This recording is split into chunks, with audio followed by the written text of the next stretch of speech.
그러니까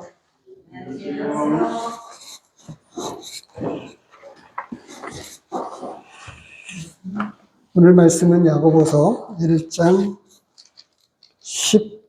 12절에서부터 18절까지입니다.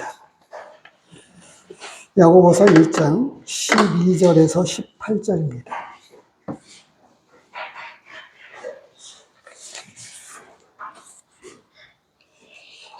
찾으셨는 줄 알고 봉독해 드리도록 하겠습니다. 시험을 참는 자는 복이 있나니 이는 시련을 견디어낸 자가 주께서 자기를 사랑하는 자들에게 약속하신 생명의 면류관을 얻을 것이기 때문이라. 사람이 시험 받을 때에 내가 하나님께 시험을 받는다 하지 말지니 하나님은 악에게 시험을 받지도 아니하시고 친히 아무도 시험하지 아니하시느니라. 오직 각 사람이 시험을 받는 것은 자기 욕심에 끌려 미혹됨이니 욕심이 잉태한 즉 죄를 낳고 죄가 장성한 즉 사망을 낳느니라. 내 사랑하는 형제들아, 속지 말라. 온갖 좋은 은사와 온전한 선물이 다 위로부터 빛들의 아버지께로부터 내려오나니 그는 변함도 없으시고 회전하는 그림자도 없으시니라. 그가 그 피조물 중에 우리로 한 첫 열매가 되게 하시려고 우리의 뜻을 따라 진리의 말씀으로 우리를 낳으셨느니라. 오늘 이 말씀을 가지고 확실한 믿음은 이라는 제목의 두 번째 시간, 지난 시간에 이어서 두 번째 시간으로 같은 제목으로 이 말씀을 상고하겠습니다. 지난 시간에 우리가 말씀을 가지고 나누면서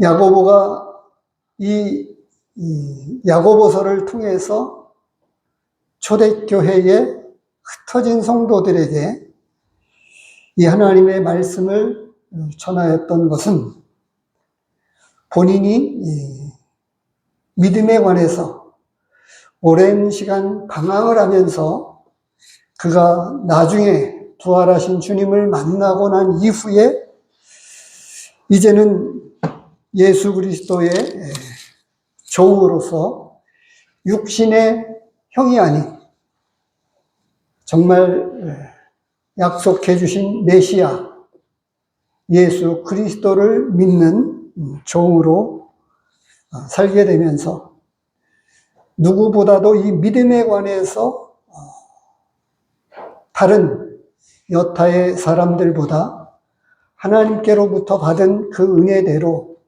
믿음에 관해서 분명하게 그리고 실질적인 접근을 통해서 말씀을 전하고 있습니다. 그는 믿음을 갖기 위해서 지금도 사실 부득이하게 몇 사람의 예를 들었습니다만 참 너무나 안타깝지만 믿고 싶은데도 믿어지지 않는, 그리고 어떤 점에 있어서는 정말 너무나도 양심적이어서 그냥 대충 믿었다고 이야기하지 않고 분명한 믿음이 오기까지 기다리는 많은 사람이 있습니다. 지난 시간에 짧게 말씀을 드렸습니다만 우리 가운데에도 2년 동안 우리와 함께 하면서 하나님의 말씀을 듣고 여러 상담자들을 통해서 상담을 하고 또 전도 집회에 참석해서 하나님의 말씀을 들었습니다만 그가 나중에 고백했던 내용을 소개를 한 적도 있습니다. 머리까지는 다 이해가 되는데 아직 가슴까지는 내려오지 못했다고. 복음을 알지 못하면 그렇게 말하기는 어렵잖아요. 또 한 사람은 10여 년 동안 교회에 나가서, 대구에 있는 모 교회에 나가서 하나님의 말씀을 들었는데 상처를 받고 이 믿고 싶지만 믿어지지 않는 것 때문에 본인은 얼마나 괴로워했겠어요? 그런데 교회를 떠나고 말았습니다. 이의인즉석은 오히려 믿는 성도들에 의해서 상처를 받고 떠나게 되었다고 하는 거예요. 어떻게 10년 동안 나오면서 아직도 믿지 못하느냐 라고 하는 이런 한마디에 마음의 상처를 받고 대구에 있는 수성구 큰 대형 교회에 옮기게 되었다고 하는 이야기를 들었습니다. 그만큼 이 야고보서는 믿음에 관해서 앞으로 계속 되어지는 말씀의 의미는 야고보가 그만큼 믿음에 관해서 고민하고 생각했던 수많은 흔적들이 낱낱이 드러나 있습니다. 믿음에 관해서 특별히 그 당시에 있었던 여러 환경적인 요인, 환난과 핍박과 곤고한 이러한 가운데에서 그는 믿음에 관한 시험으로부터 먼저 시작을 했습니다. 그래서 지난 시간에 우리는 이 외부적인 요인, 믿음은 시험을 통해서 연단되어지고 증명되어지고 확증되어진다라고 하는 그런 내용을 가지고 우리가 말씀을 나누었었고요. 그리고 이 믿음은 지혜를 통해서 인내와 이김을 얻게 되었다고 하는 내용을 나누었습니다. 어떻게 이 환난과 핍박과 곤고한 가운데서 이 믿음을 어떻게 이겨낼 수 있을까? 이런 환경적인 요인들을 어떻게 이겨낼 수 있을까? 이런 문제에 관해서 하나님의 말씀은, 야고보서는 진지하게, 아마 본인도 이러한 점에 있어서는 특별히 여지껏 조상적부터 믿어오던 율법의 관례가 아닌 정말 예수 그리스도가 약속해 주신 메시아였다라고 하는 사실을 육신의 형으로만 받아들였던 야고보는 정말 믿기가 어려웠을 거예요. 예수님도 가족과 친지들에게 자기 고향에서는 환영을 받지 못한다, 이렇게 말씀을 해주셨던 것을 보면 정말 가까운 사람을 믿는다고 하는 것은 아마 그만큼 힘들었었던 것 같습니다. 끝으로 지난 시간에 이 믿음은 재물에 대한 새로운 영적 안목을 갖게 한다고 하는 말씀으로 나누었고요. 이번에는 이 시험에 관해서 외부적인 요인이 아닌 내적인 요인으로부터 시작을 합니다. 그래서 본문은 이 시험은 하나님께서 시험을 하시지 않는다, 이 말씀을 하고 계십니다. 이 시험은 내적인 마음에 이 속에 있었던 욕심 때문에, 욕심에 끌려 미혹되는 것이다. 14절에서 그렇게 말씀을 해주고 있습니다. 각 사람이 시험을 받는 것은 자기 욕심에 끌려 미혹됨이니, 이렇게 말씀을 해주고 있습니다. 오늘 말씀은 이 시험에 관한 이 내적인 갈등을 통해서 이 확실한 믿음은, 그리고 이 분명한 믿음은 내적 갈등을 통해서 영적 훈련을 받을 뿐만 아니라 이러한 시험을 통해서 그 믿음이 확증되어지고 분명해진다고 하는 것입니다.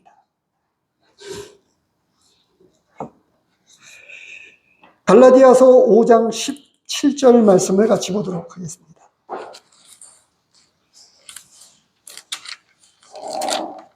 (5장 17절에는) 이렇게 되어 있습니다. 육체의 소욕은 성령을 거스리고 성령은 육체를 거스리나니 이 둘이 서로 대적함으로 너희가 원하는 것을 하지 못하게 하려 함이니라.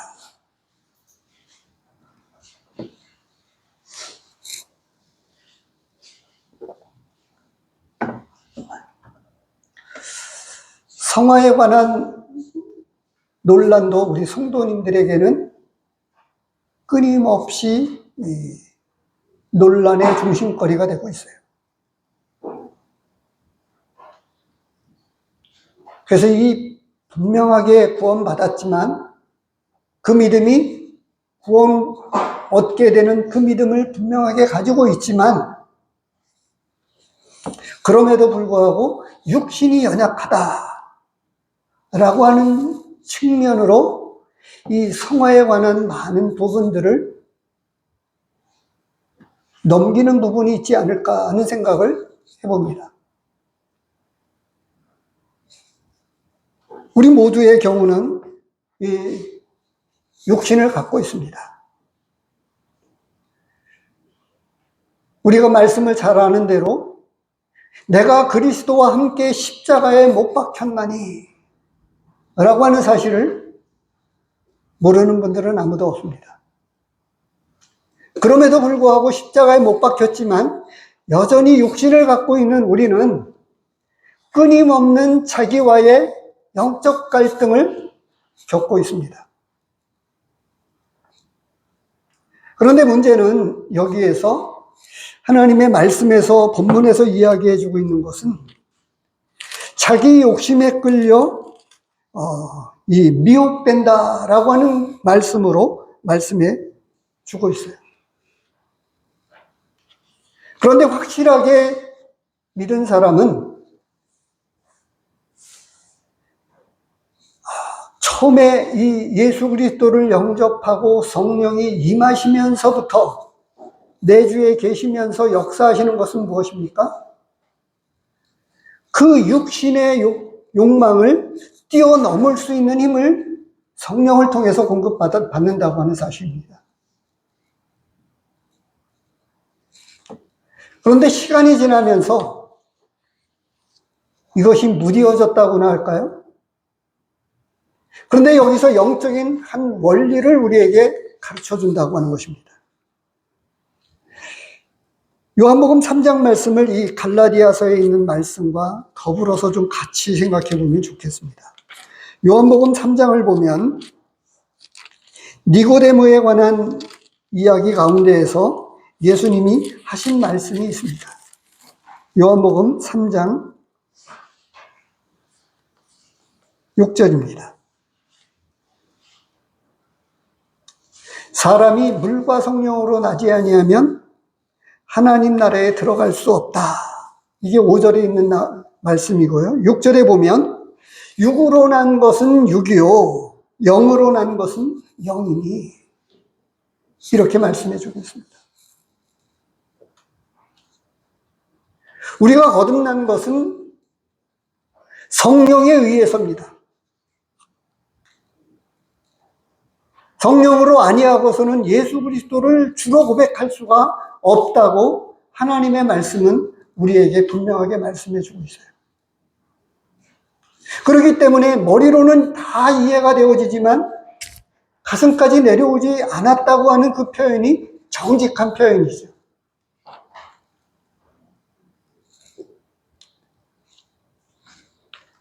그 다음에 하시는 말씀이 무엇입니까? 그래서 거듭나야 하겠다. 이렇게 말씀을 해주고 있습니다. 이런 거에 대해서 실질적인 측면을 로마서에서 다시금 정확하게 풀어서 말씀을 해주고 있습니다.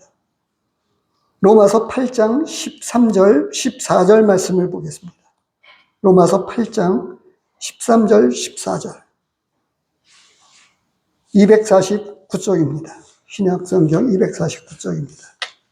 그러므로 형제들아, 우리가 빚진 자로 돼 육신에게 져서 육신대로 살 것이 아니니라. 너희가 육신대로 살면 반드시 죽을 것이로되 영으로서 몸의 행실을 죽이면 살리니 무릇 하나님의 영으로 인도함을 받는 사람은 곧 하나님의 아들이라. 하나님의 영으로 인도함을 받는 그들은 하나님의 아들이라고 말씀을 해주고 있습니다. 제가 이 영적인 생명, 거듭난 우리 성령을 가지고 있는 진짜 믿음의 성도들에게 있는 그 믿음을 우리 육신의 생명과도 연관시켜서 이렇게 생각을 해보았습니다. 아이가 태어났는데 장애를 갖고 태어나는 경우가 요즘 흔하게 있습니다. 유아 검사를 이 네이버에 검색을 해보니까 다양한 검사들이 나오더라고요. 한 예로 자녀 둘이 있는데 자녀 둘 다가 이 정신적 장애를 갖고 있습니다. 한 아이는 비교적 조금 말을 하면서 소통이 조금 되어져요. 근데 한 아이는 어떤 이야기도 대화가 통할 수 없는, 지능적으로만이 아니라 육체적인 것, 모든 것들을 포함해서 장애를 갖고 있습니다. 그래서 이 부모님은 비교적 남부럽지 않게 삽니다. 엄마는 수술실에 있는 간호사입니다. 아빠는 나름대로 기업체에서 조그만 지위를 갖고 있습니다. 그런데 이 아버지는 아무런 낙이 없는 거예요. 거기다가 간질까지 갖고 있어요, 하나에는. 그러니까 저축도 하지 않고 집에 와서 제일 먼저 일찍 퇴근을 해서 고생하는 아내를 위해서 밥은 아빠가 다 해요. 그런데 이제 돈을 두 부부가 같이 버니까 남부럽지 않게 수입이 괜찮습니다. 그래서 아이들이 원하는 것이면 무엇이든지 다 사줍니다. 대신에 그러면서 아무것도 저축을 할 수가 없었어요. 그런데 이 남편은 밤이 되면 괴로워서 밤잠을 설칩니다. 왜 그럴까요? 자녀들이 정상적으로 자라지 못하는 장애를 갖고, 아이 둘밖에 없는데 아이 둘 다가 장애를 갖고 있으니까요. 그래서 한밤중에 괴로워하면서 날마다 그 밤을 제대로 잠을 청할 수가 없으니까 술을 마시고 매일같이 반복되어지니까 어떻게 되겠어요? 그 나머지는 잘 모르겠습니다. 아무튼 그 마음의 괴로움이 그런 여러 가지로 표출이 되고 있는데, 제가 이런 말씀을 잠시 언급하고 있는 것은 또 다른 예로 유아 검사를 제가 생각해 보면서 또 다른 하나는 아이가 태어났는데 걷지 못합니다. 처음에 일어설 듯 걸을 수 있을 것 같은데 여전히 걷지 못하면, 그리고 돌이 지나고 2살이 되고 3살이 되었는데 만 3세가 되었는데도 걷지 못한다면 어떻게 하시겠습니까? 무엇인가 잘못되었는지 검사해 보지 않겠습니까?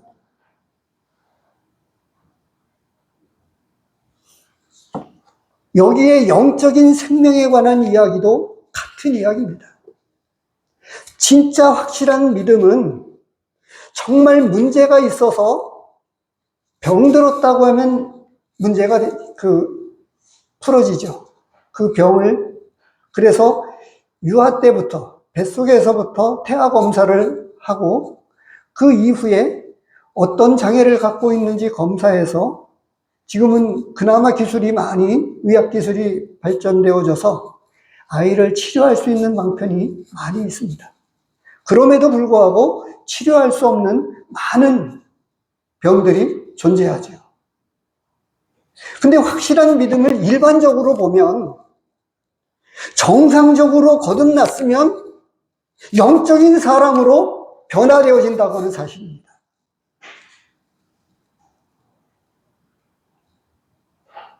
주저앉고 여전히 걷지 못한다고 하면,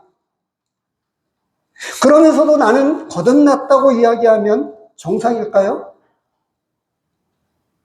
아니죠. 거듭나기는 거듭났는데 영적인 문제를 심각하게 안고 있는 경우라고 해야 합니다. 야고보는 여러 사람들을 보면서 그 중에서도 가룟 유다, 나중에 예수님을 배반하고 스스로 목매달아 죽은 것까지 알게 되었을 거예요. 그리고 부활하신 주님을 만나고 난 이후에 그는 어떤 계기를 통해서 정말 예수 그리스도를 육신으로 보지 않고 구세주로, 구약에 약속해 주셨던 메시아였다고 하는 사실을 어떻게 믿게 되었을까요?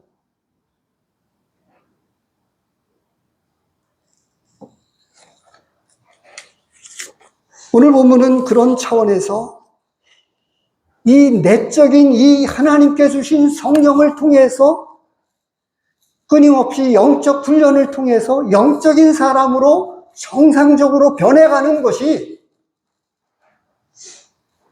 정말 확실하고도 분명한 믿음을 가진 사람이라고 말씀해 주고 있다고 하는 사실입니다.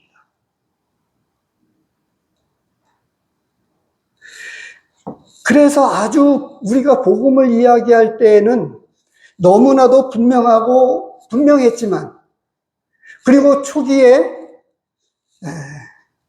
우리 앞선 많은 사람들이 율법 아래에서 고통스러워했습니다.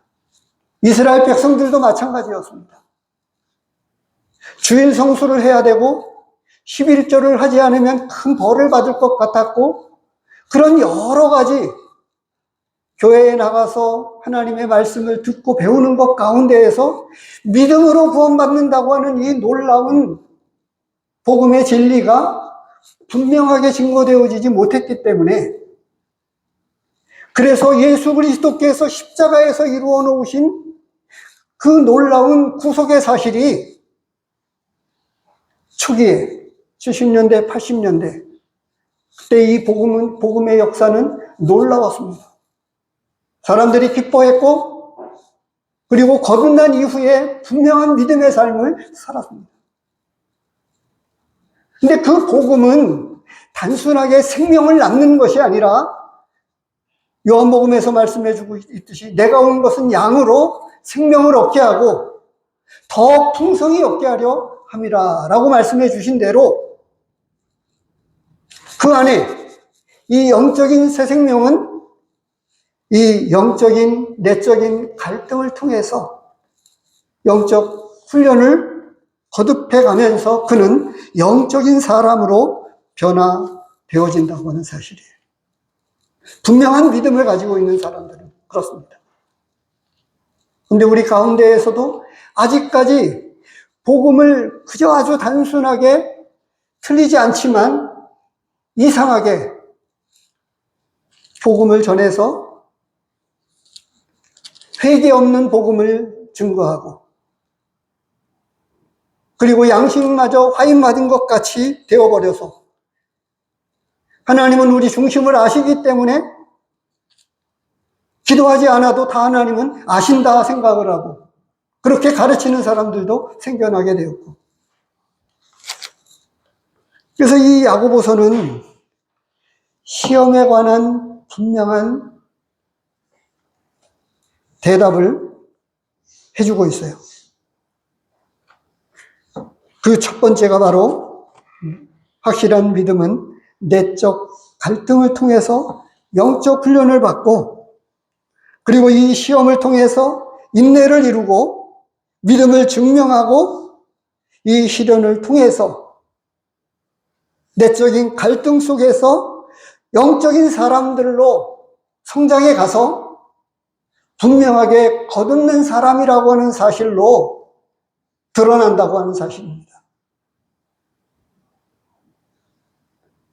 아이가 넘어지지만 넘어지는 오랜 연습 끝에 걷게 되어지잖아요. 생명이 있다면 그렇습니다. 병들지 않은, 장애를 갖고 있지 않다면, 정상적이라면 그렇습니다.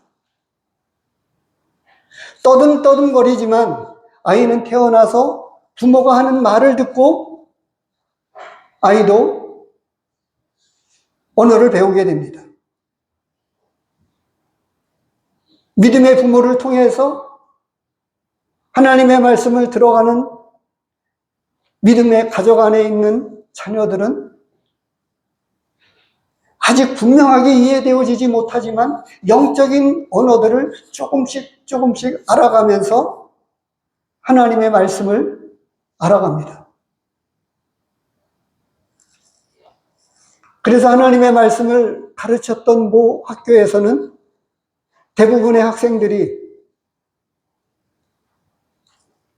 아주 미국에 있는 한 학교인데요. 유튜브에 올라온 내용입니다. 그곳의 학생들이 다 나름대로 대학에 다 들어가고 놀라운 학생들로 변화되었다고 하는 아름다운 간증이 있습니다.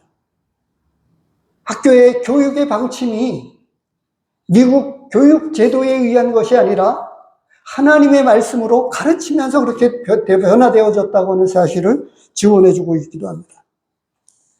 두 번째로 우리에게 하시는 말씀은 믿음은 하나님의 선물과 구하심 속에서 견고해진다고 하는 사실입니다. 17절, 온갖 좋은 은사와 온전한 선물이 다 위로부터 빛들의 아버지께로부터 내려오나니 그는 변함도 없으시고 회전하는 그림자도 없으시니라. 로마서 8장 32절에 보면 이렇게 되어 있습니다.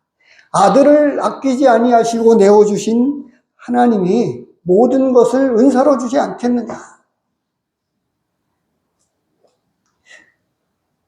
아들 예수 그리스도는 하나님에게 있어서 전부입니다. 하나님 자신입니다. 아들을 내어주셨다면 주시지 못할 것이 없습니다. 그렇다고 하면 내적인 갈등이나 외적인 어떤 환난과 핍박과 어떤 어려움도 로마서에서는 이야기하죠. 그 무엇도 내 손에서 빼앗을 자가 없다. 이렇게까지 확실하게 이야기해 주고 있습니다. 그리고 하나님의 말씀은 우리에게 무엇을 증거해 주고 있습니까? 고린도전서 10장 말씀을 놓고 보면 13절 말씀에 피할 길을 열어주시고 이렇게 말씀을 해주고 있어요. 넉넉히 감당할 수 있는 힘을 주신다. 이렇게 말씀을 해주고 있어요.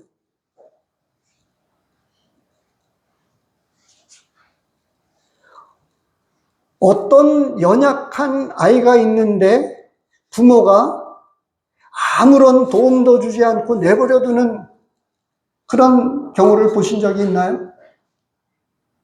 그렇지 않잖아요. 하나님이 그가 거듭난 새 생명이라고 하면 하나님은 특별한 보호 속에서 천사들을 보내어서 각각의 사람들을 지키도록 보내주셨습니다. 하늘에서 날마다 그 보고를 듣고 계신다고 말씀을 해주고 계십니다. 고린도전서 10장 말씀을 보시기 바랍니다. 외부적인 요인과 내적인 요인들을 다 통틀어서 우리에게 말씀해 주시고 있는 말씀이 오늘 이 말씀입니다. 위로부터 내려오나니 라고 말씀을 해주고 있습니다. 고린도전서 10장 13절입니다. 사람이 감당할 시험 밖에는 너희가 당한 것이 없나니 오직 하나님은 미쁘사 너희가 감당하지 못할 시험 당함을 허락하지 아니하시고 시험 당할 즈음에 또한 피할 길을 내사 너희로 능히 감당하게 하십니다. 계집종 앞에서 3번이나 부인했던 베드로가 어떻게 이 담대하게 복음을 전하는 사람으로 변화되어질 수 있을까요? 훈련으로 가능했습니까? 아니잖아요.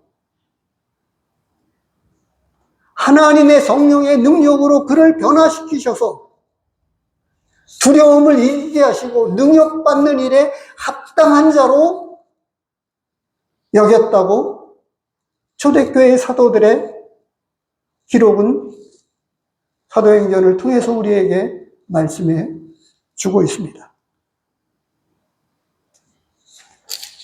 그래서 이 시험을 당하거든 기쁘게 여기라 라고 이야기하시면서 너희 중에 누구든지 지혜가 부족하거든 모든 사람에게 후히 주시고 꾸짖지 아니하시는 하나님께 구하라. 어떻게 이 큰 위기를 이겨낼 수 있을까? 하나님 앞에 기도하고 하나님 앞에 나아가면 하나님은 지혜를 주셔서 답변할 말도 주시고 피할 길도 열어주시고 어떻게 되었습니까? 사도 바울이 돌에 맞았는데 죽었습니다. 믿지 않는 사람들이 그를 죽은 줄 알고 버려두었습니다. 그런데 그 다음날 사도 바울은 일어나서 다른 곳으로 피해가서 복음을 전했던 기록이 나와 있지 않습니까? 내적인 갈등 역시 마찬가지입니다. 그럴 때 하나님 앞에 기도하면 그것을 응답해 주십니다. 시편에는 그래서 응답해 주시는 하나님을 평생에 기도하리로다 라고 이렇게 고백을 했습니다. 시편 기자는 이야기합니다. 하나님을 나의 하나님으로 섬기는 자는 복이 있도다 라고 우리에게 말씀해 주고 있습니다. 우리의 생활과 삶과 연관되어진 이 믿음은 처음서부터 끝까지 믿음입니다. 믿음은 단순하게 생명을 얻는 것, 그것만이 아닙니다. 그 이상의 무궁한 많은 것들을 담고 이 믿음에 관해서 우리에게 말씀해 주고 있습니다. 끝으로 이 믿음은 피조물의 첫 열매로 낳으셨음을 알고 그 안에서 기뻐합니다. 이 18절 말씀에서 이야기하고 있는 부분이 그가 피조물 중에 우리로 한 첫 열매가 되게 하시려고 라고 하는 이 첫 열매는 이 원어적인 측면은 이 구약 성경에서 말하는 수확물의 첫 열매입니다. 그래서 하나님께만 드리는 것으로 말씀해 주고 있는데 이것은 하나님께서만 받으실 수 있는 열매를 이야기해 주고 있는 거예요. 그것을 18절에 이렇게 표현하고 있어요. 자기의 뜻을 따라 진리의 말씀으로 우리를 낳으셨다.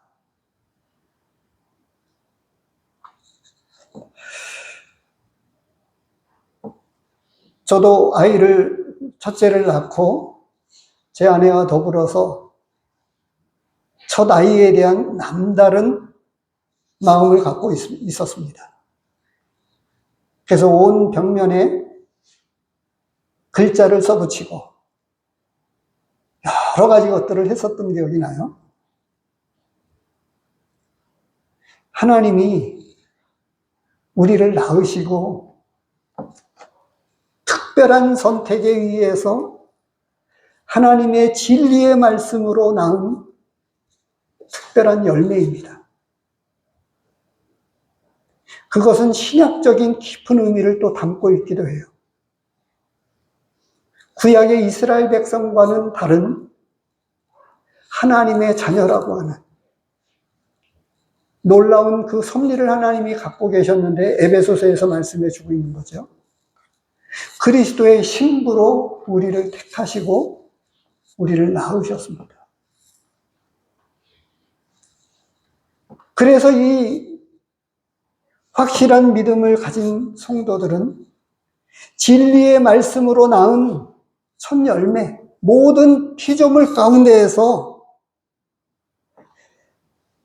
이 열매를 하나님이 얻기를 원하셨는데 그것이 교회였고 하나님의 자녀이셨어요. 구약에서는 예수 그리스도가 오실 것이다 라고 말씀을 해주신 약속이었어요. 신약은 오신 예수 그리스도를 통해서 완전한 구속사역을 이루어지고 다시 오실 것이다 라고 말씀을 해주고 있는 게 신약의 말씀입니다. 그래서 구약은 불완전했다고 이렇게 표현할 수 있을 것 같아요. 근데 신약은 확실하고도 분명한 놀라운 진리를 특별한 선택을 통해서 얻고자 하셨던 열매, 하나님이 궁극적으로 원하셨던 열매를 얻기를 원하셨는데 그것이 바로 믿음의 성도들이라고 하는 사실입니다. 교회이고 그리스도의 신부였다고 신약 성경은 우리에게 여러 가지 측면에서 말씀해 주고 있습니다. 그래서 이 믿음은 지난 시간에 말씀을 드렸듯이 이 믿음은 순종이라고 이야기할 수도 있지만 믿음은 영적 생명입니다. 생명을 가진 것 출생, 그것이 아닌 출생 이후로부터, 아니 출생에서부터 시작되어지는 이 영적인 사람이 아이가 태어나면 피덩입니다. 아무것도 알지 못합니다. 말도 하지 못하지요. 언어를 배워가고. 근데 그 생명 안에 모든 것을 다 가지고 있어요. 지금에서 그게 다 드러나잖아요. 어떻게 해요? 지금 성도님들이 뭔가 가지고 있는 유전인자를 통해서 일찌감치 30대에 여자임에도 불구하고 머리가 새하얗게 시고 병이 들고 특별히 약한 부분에 왜 그렇습니까? 유전인자를 통해서 그걸 가지고 있잖아요. 예수 그리스도의 생명 안에 담겨있는 놀라운 영적인 자가 우리로 하여금 분명하게 걷기도 하고 말하기도 하고 분명한 믿음의 삶을 살아가도록 하는 능력이 그 안에 다 담겨 있다고 하는 것입니다. 그런데 하나님의 말씀을 듣지도 않고 배우지도 않고 나는 구원받았다라고 이야기하면서 그래서 성경은 우리 집사람이 지금 학생들하고 공부하고 있는 책을 제가 이렇게 들여다보니까 제자되지 이 한 말씀을 보고 마치겠습니다. 누가복음 14장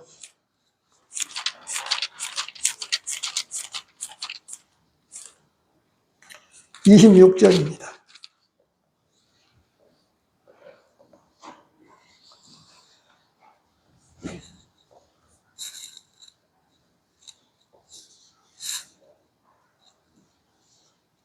물은 내게 오는 자가 자기 부모와 처자와 형제와 자매와 더욱이 자기 목숨까지 미워하지 아니하면 능히 내 제자가 되지 못하고 누구든지 자기 십자가를 지고 나를 따르지 않는 자도 능히 내 제자가 되지 못하리라. 제자는 누구입니까? 성도와 제자는 다른 것일까요? 거듭난 사람과 제자는 다른 것입니까? 제자의 삶을 살지 아니하면. 근데 말씀은 그렇게 이야기해 주고 있어요. 내 제자가 되지 못하고 능히 내 제자가 되지 못하리라. 이렇게 말씀해 주고 있어요. 영적인 생명을 가지고 있으면 분명하게 하늘의 언어를 가지고 있고 걷기도 하고 말도 하면서 그 안에 있는 것들을 상속받기 위해서 하나님이 기르시는 그 양육대로 길러진다고 하는 것입니다. 그런데 여전히 성화의 개념이 아닌 정상적인 성도가 히브리서 말씀처럼 때가 오래므로 마땅히 선생이 되어야 할 텐데 아직도 자라지 못한 채로 남아있다고 하면 정상적인 성도가 아니라고 하는 거죠. 분명한 믿음의 삶을 가지고 분명하게 참 영적인 사람으로 증명되어지고 확증되어져서 다른 사람들에게 영적인 영향력을 끼치는 성숙한 믿음의 모든 성도님들이 되시기를 축복합니다. 기도하겠습니다.